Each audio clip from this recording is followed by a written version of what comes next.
been gone and the Muslim shrine has been destroyed, the new Jewish temple of King Solomon will be built over its ruins in Jerusalem, and a king will sit on the throne chair.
There are three important texts that predict an apocalyptic Third World War, which would give rise to one world empire and one world king.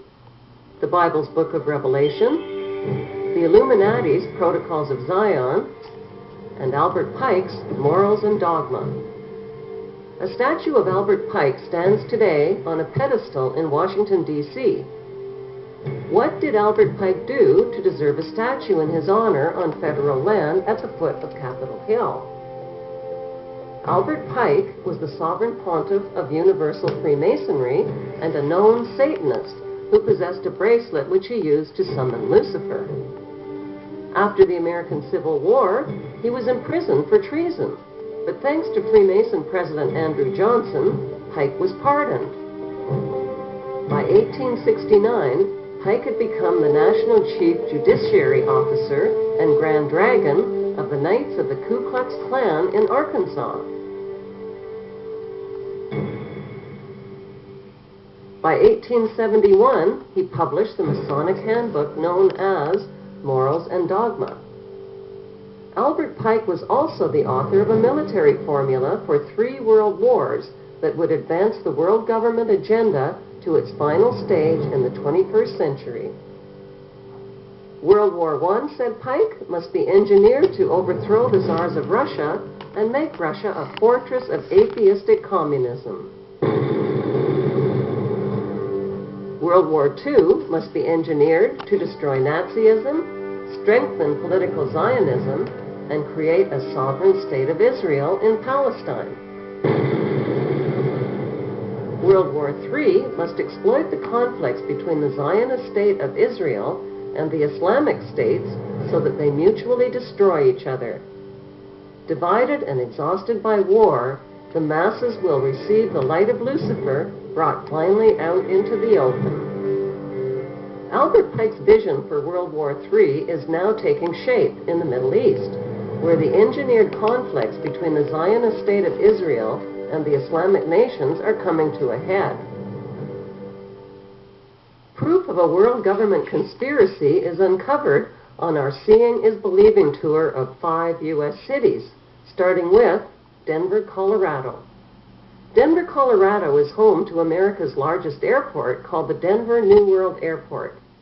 The airport was built by Freemasons in 1995 and features a Freemasonic dedication capstone in the atrium. A time capsule is buried underneath the stone to be opened in the year 2094. The New World Denver Airport has a swastika-shaped runway. There is reportedly a deep underground military base beneath the airport, with miles and miles of secret subterranean tunnels connected to a large network of underground cities. As passengers drive up to the main airport terminal, they are greeted by a sinister-looking 32-foot-high fiberglass blue stallion with veins popping out of its body and demonic eyes that glow bright red. Not exactly a calming influence for travelers who are already spooked about getting on a plane. The sculpture is believed to symbolize the pale horse of the apocalypse mentioned in the Bible, whose name is Death. The sculptor, Luis Jimenez, was killed by the horse when a chunk of the sculpture broke loose and came crashing down on him. Locals call the horse Lucifer. Inside the airport, travelers hurry past grotesque gargoyles in suitcases that leer down at them, and morbid apocalyptic murals that line the airport walls at the main gate. 4 panels of giant-sized wall murals in the baggage claim area tell a terrifying and prophetic story in pictures of how humanity's future is going to unfold.